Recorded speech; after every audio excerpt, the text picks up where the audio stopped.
Hey everybody, it is Colin Nitro for Nitromaniac TV's Wrestling Unlimited coming at you today with the Nitro Stake from this past weekend's WWE Clash of Champions pay-per-view that took place on Sunday, September 27th, 2020 from the Thunderdome, FKA, the Amway Center in Orlando, Florida. My take on some of my favorite things and not so favorite things that happened during this card, and at the end I'll put up a rating and we will laugh and cry and rejoice or get angry, depending on who you are. One of the big stories going into this card on the weekend was matches that were supposed to happen, but for reasons that we'll explain here in a second, didn't happen. So, according to the news sites and so on and so forth, so it was announced on the kickoff show that women's tag team champions Shayna Baszler and Nia Jax, who are set to defend the title against the Riot Squad, Ruby Riott and Liv Morgan. That match would not take place during the show at all. And Nikki Cross, who was set to face Bayley for the Smackdown Women's Championship, were not medically cleared. All of them were not medically cleared to compete at the event. Thus, their respective matches were canceled. One day later, haven't seen anything behind that, if those were positive COVID-19 results, and even if they were, they rarely, if ever, get released by WWE. It's typically the performers themselves that would announce on their social media that they have COVID-19 or sat out due to precautionary measures and that stuff. And even that, over the past few weeks, has been starting to get frowned upon a little bit, so I wouldn't be surprised if we've heard absolutely nothing about this at all. So I didn't get a chance to check out the pre-show, but there was one match on the pre-show that ran 10 minutes and 45 seconds. It was a tag team match for the Smackdown Tag Team Championships. The champions Cesaro and Shinsuke Nakamura defeated the Lucha House Party, Kalisto, and Lince Dorado in 10:45 to retain the Smackdown Tag Team Championship. So if you've seen that match, I tell you what, post below what you thought of that match, because again, I didn't watch the pre-show, didn't get a chance to see it. Was I missing anything with that? Do I need to go back and watch that, or was it just your standard pre-show fare? Opening video for the main pay-per-view show is narrated by John Cena. Awesome production work as always. Yeah, these opening videos continue to deliver on a monthly basis. The production team that puts them together for WWE which is WWE's own in-house production team, but they've, it's not even worth mentioning that it gets knocked out of the park, but once a year I'll mention it. They knock them out of the park every month. It's the production for these get wilder and wilder. It's like a movie trailer. It's incredible. Going into our first match of the evening. It is an Intercontinental title ladder match, winner take all, triple threat, AJ Styles, Jeff Hardy, and Sami Zayn. So you got a classic real champion, Jeff Hardy versus the alleged champion who never lost the belt prior to a hiatus, Sami Zayn, and the number one contender for said championship, AJ Styles. So I've really liked this program over the past few weeks, how it's developed on SmackDown, and it's been one of the fun things to watch. I've written in my notes here, Zayn kind of limp-fished into a ladder early on by Hardy. Brutal. Yeah, it was one of those things where it was kind of almost like a backdrop, but he kind of planked on the way down and into the ladder, and I think he made it look a little bit more brutal than it looked. Later on in the match, Jeff Hardy took a painful bump off the middle of the ladder from a crossbody attempt on AJ Styles. Yeah, so he kind of hit the crux of the ladder onto the apron, and then kind of just took that along with the center of the ladder to the outside and to the ground. And oh boy, that's didn't look like that was good. They brought back the Wile E. Coyote cam for this. I love it. Yes, fans of the Attitude Era will remember this camera angle and basically production technique put together by Kevin Dunn. It nowadays is probably a little bit easier to pull off, because back in the day you physically had to mount a camera from the roof dangling down and get it framed off and get your shot kind of staticked and that stuff. So, but it's looking down onto the rope holding the belt, and you have almost like a bird's eye view looking down and seeing the conflict going on below you for the belts, or you can see the person grab it.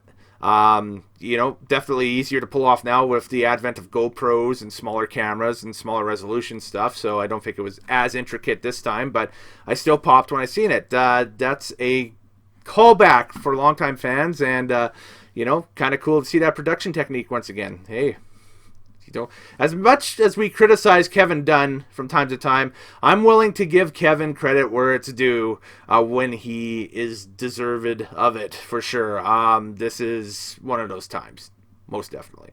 Each man took a turn being dominant in this match, which led to the match flowing pretty well, I thought. Yeah, and I didn't know about the runtime until taking a look at it today prior to recording this. But the runtime itself for this one, it is the longest match on the card, sitting in at 26 minutes and 35 seconds. So it's definitely one of the best. Also, a ton of oh my god type bumps in this, but nothing too out of control, I thought. Yeah, same thing. I thought that this was actually fairly tame in comparison to a few other things.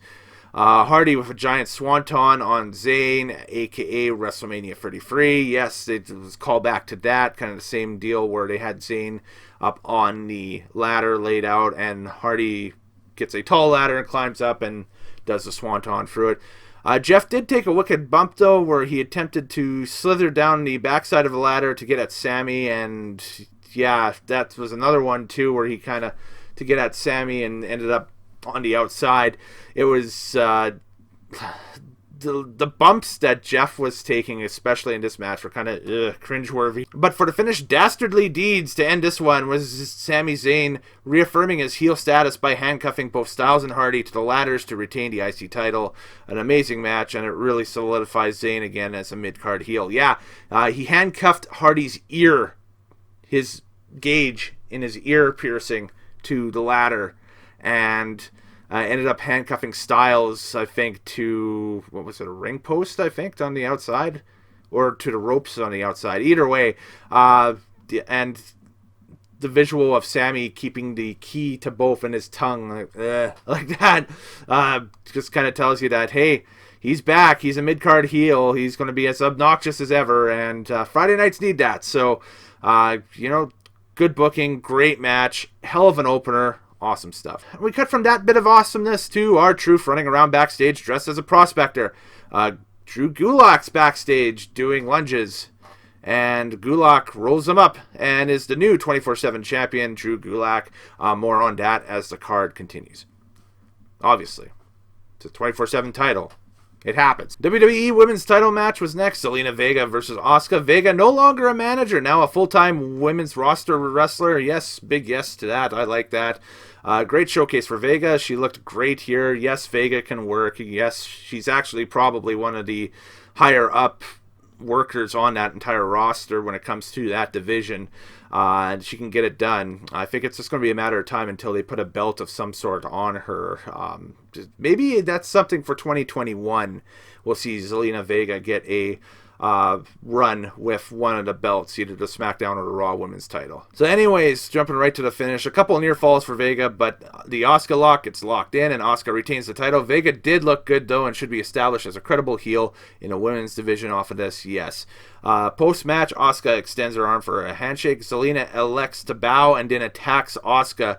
And then Asuka then cuts a scathing promo. Unfortunately, it's in Japanese, so most of us don't understand it.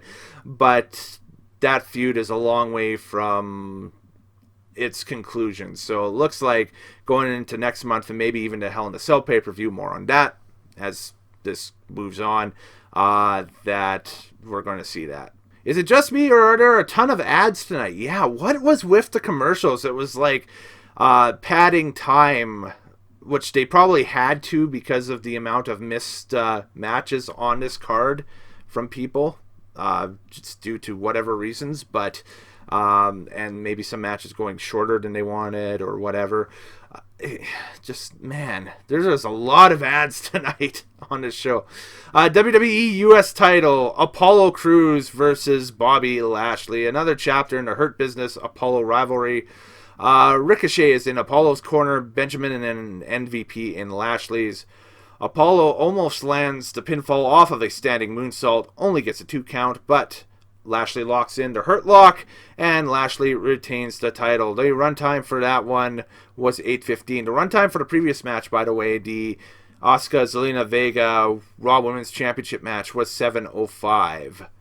So both these matches clocking in at 10 minutes, and the next match on the card clocks in at about the same time, too, at an 8:15. So that one clocks in at, we have 3 straight matches that are less than 10 minutes now in kind of the meat of the card, from bell to bell. And it appears that the Apollo Hurt Business feud continues on. Now, again, no retribution on this pay-per-view at all. It's kind of quirky to me that they are keeping this group off of pay-per-views. On one way, I like it, but on the other way, I think that they could do a lot more damage. But we've got one more pay-per-view in October with Hell in a Cell, and then Survivor Series. So if you wanted to hold off Retribution making their pay-per-view quote-unquote debut until Survivor Series, this is definitely the way to go about it, I would say, is keeping them off of the pay-per-views. But the thing is that with low ratings and maybe not very much interest on the mainstream television side with this, it's, just kind of meh. It comes off as a hard meh. Really hard meh. NXT TakeOver next weekend, October 4th, Saturday. Watch for a Nitro Stake coming up in 48 hours. You get the idea by this point. WWE Raw Tag Team titles on the line next, with the challengers Andrade and Angel Garza versus the Street Profits. This is day 208 for the Street Profits as the Raw Tag Team Champions. And a revelation first few minutes in. Without Zelina Vega, Andrade and Angel Garza are actually a decent tag team. Who knew? Well, yeah, they were actually very crisp and had some double team chemistry in this thing. A Spanish fly by Garza on Ford only nets 2. Garza, though, almost hurt himself bad there. With that on the Spanish fly, it looked like he might have under-rotated a little bit, and his head came dangerously close to hitting the canvas. And there was a clip going around, I think it was right after that, where Garza was holding his, I think it was his thigh, was it the knee? It was kind of the thigh. So he may have hurt himself seriously there off of either the Spanish fly or something else in that match. So he may have hurt himself seriously there, whether it's a thigh injury or something upper leg. We'll have to get the news when it is released or it's uncovered. But the trainers were definitely checking him out post-match. You saw that on camera. And Andrade was down with him in the corner. We didn't see much from Angel after the sequence as well. It was mostly Andrade for the rest of the match. And there was confirmation online that the ref did cut the match short. So whatever they had planned going forward from that point on, they obviously had rushed to the finish to get the injured guy out of there and to a local quote-unquote medical facility, but in actuality probably to the back to the trainers and maybe off to a hospital. As Dawkins hits his finisher, the anointment on Andrade, the second attempt at it during this match, he lands a narrow free count off of it, but on replay, Andrade did get the shoulder up before the free count. So how that will play out going forward, we'll have to wait and see, but it's definitely something that they're going to build this rivalry on, or this rivalry continues to build off of, is this controversial finish here at Clash of Champions. WWE has an official car now by a Hyundai.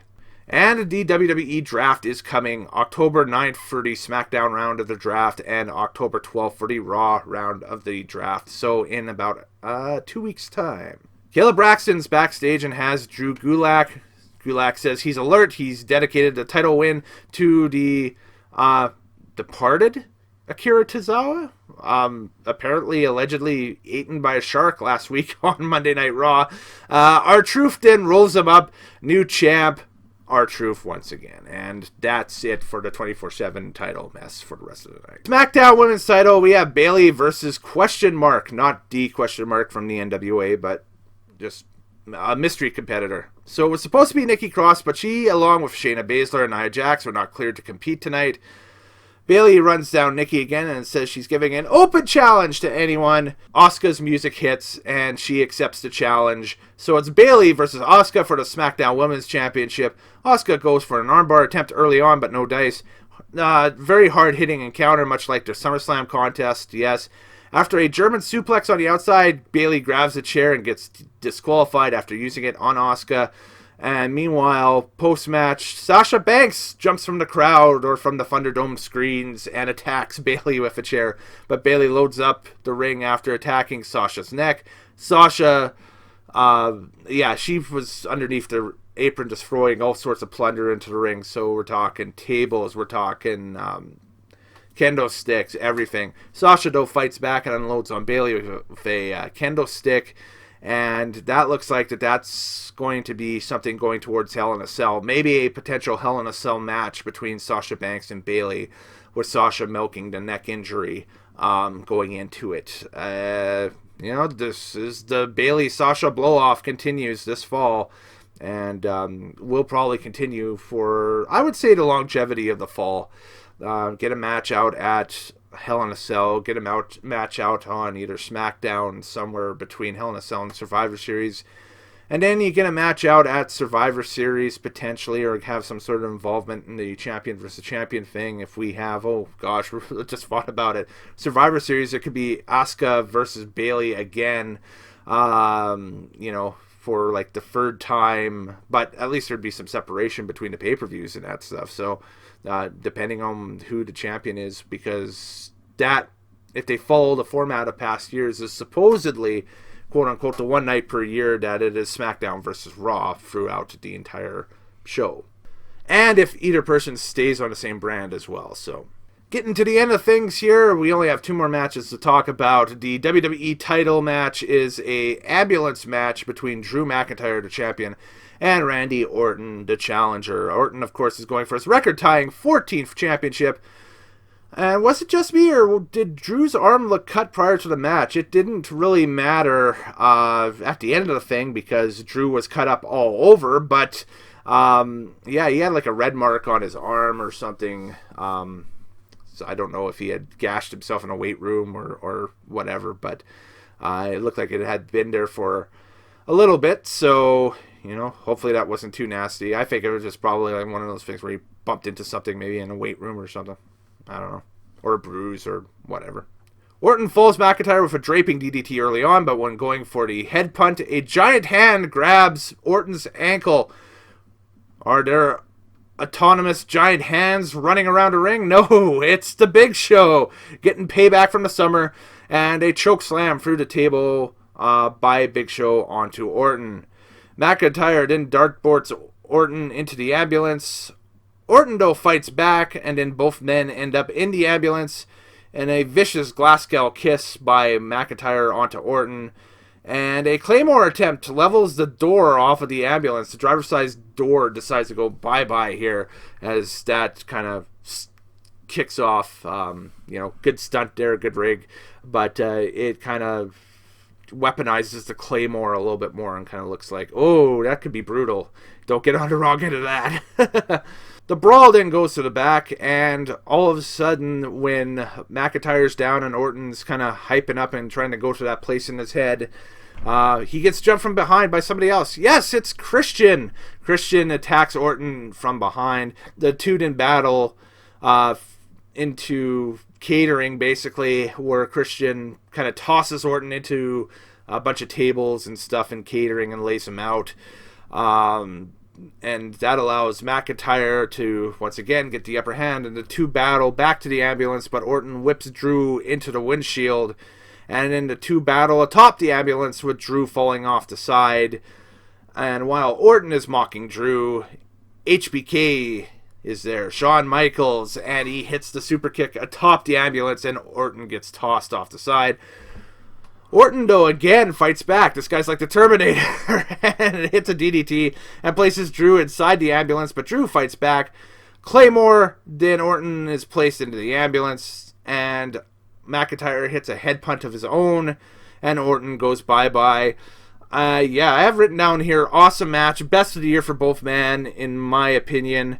And post-match, we see who the ambulance driver is, Ric Flair. Great touch. Nate drives the carcass of Randy Orton out of the building saying, "We ain't going to obey no speed limits, baby. Woo!" At least that's what I interpreted off of the wavering audio on the broadcast. So, yeah, I like the touch of all the people throughout the summer that Orton had affected going into this current storyline with McIntyre getting their one-ups on Orton during this thing. Was great to see Big Show get his revenge chokeslam in. Was great to see Christian get the beatdown in and then back. Was great to see HBK land that super kick on top of the ambulance to turn the tide once again. And Nate, eventually getting the ultimate comeuppance and hauling Orton to the hospital, allowing McIntyre for the win. So,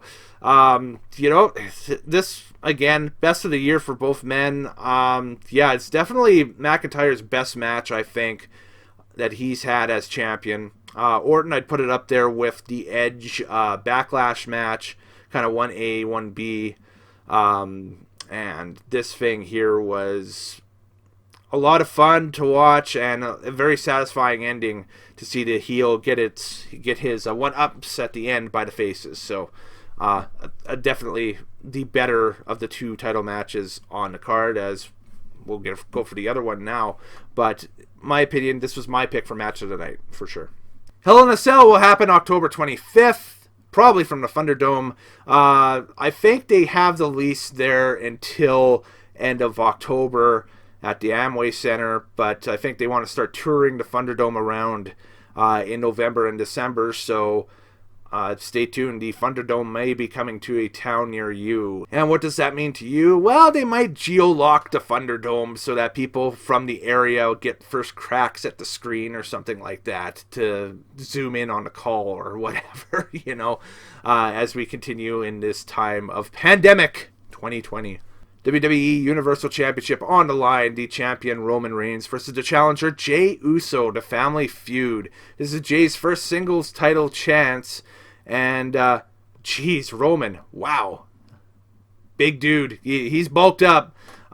His advertised weight is 265. It might be just the cameras. It might be the way they were shooting him and that's it. But he looked a little bigger than 265. Suits him, though. I like Big Roman. Make him the biggest, baddest dude ever.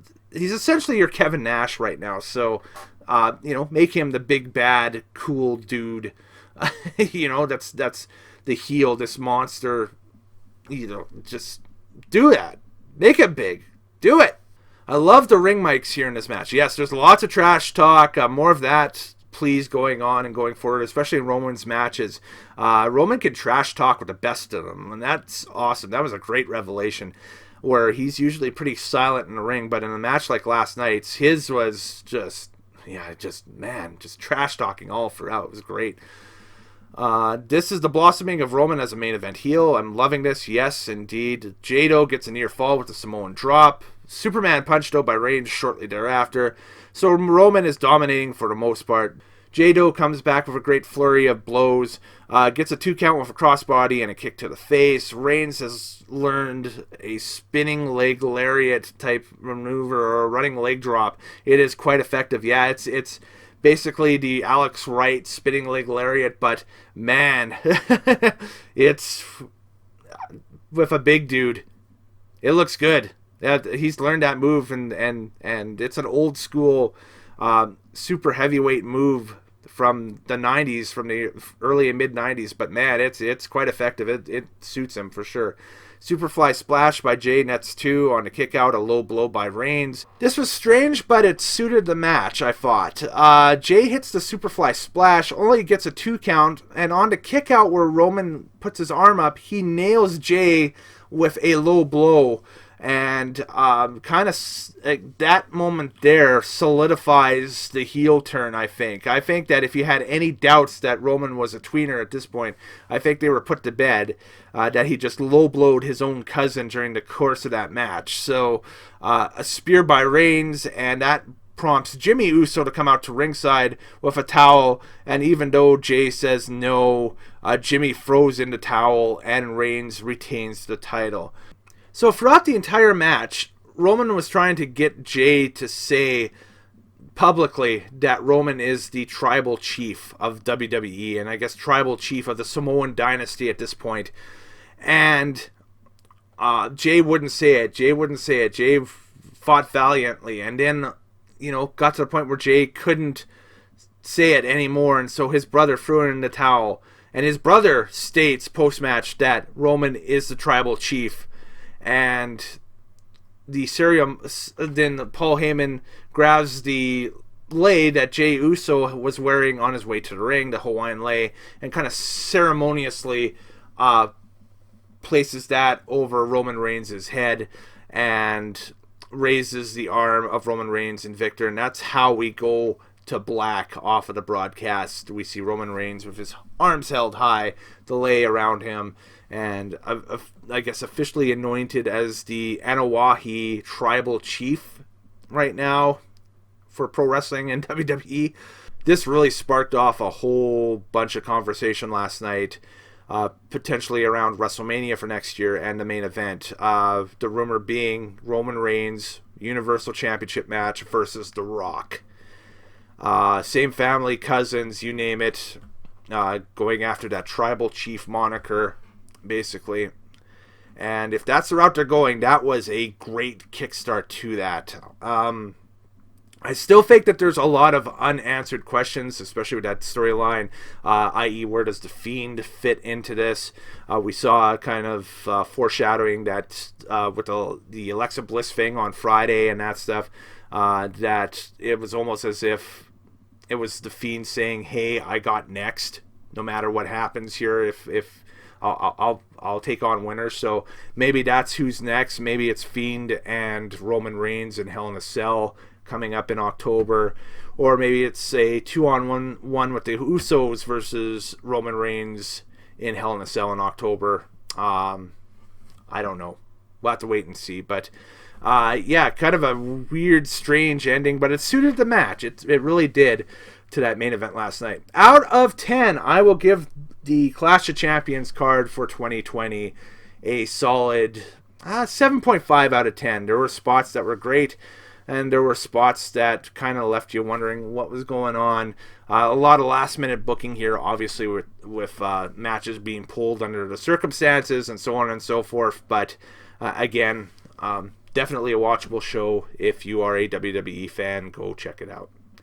All right, folks, later days, happy wrestling watching. Thanks again for tuning in on Nitromaniac TV's Wrestling Unlimited. I'm Kellen Nitro. We will see you again next time here on Nitromaniac TV's Wrestling Unlimited. Happy wrestling watching. Stay safe out there, folks.